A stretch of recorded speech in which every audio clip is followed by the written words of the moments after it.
I want to get to the team that just smacked John Morant at Memphis. And I know you wanted to talk about Christian Wood, but I feel like we should just talk about the Mavs in general. Yeah, look, I think of any team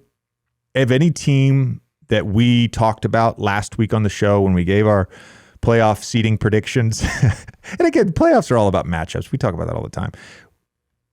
The most sort of pushback that I saw in the comments section was from Mavs fans or people that just with observations about the Mavs. Understandable, by the way. They just made the conference finals. I get it. The 8 seed in the conference is tough. But I think the luxury of having both JaVale McGee and Christian Wood in that big position, it provides you with a lot of flexibility in terms of lineup changes, play styles. JaVale McGee is going to protect the rim. He's going to roll. He's going to screen. Christian Wood is going to score. He's going to pop. He's going to create in space. Through 2 games, he's averaging 25 and 10 and averaging, and 50% from the 3. So this big combo that they have, it's great. And I actually thought to myself this morning, I thought, are we going to have another Chicago Bulls situation from last year where this team? No, because we were both wrong. So we may have you thought the Bulls you thought the Bulls were going to be good. I was like, I don't think it's going to move the needle. And despite the injuries, they ended up with a good seed. I think they ended up with a 6 seed last year. My question about the Mavs in general, and Jason has been harping this to us the last 2 weeks. Jason Gallagher's right. Yeah, biggest Mavs fan. Mavs homer, but he has been harping this. Is have we ever really seen Luka play with a big like Wood?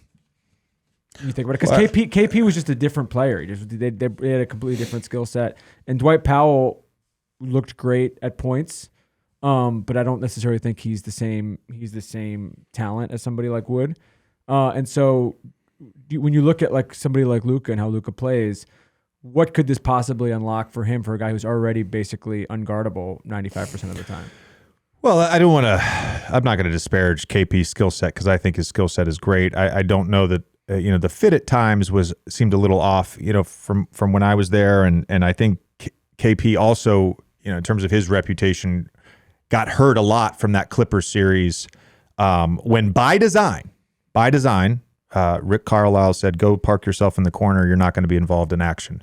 So I do think there's some similarities between the two in terms of being a popping big, being able to stretch the floor. Look, I like at times Christian Wood's roll game. I like his game off the dribble.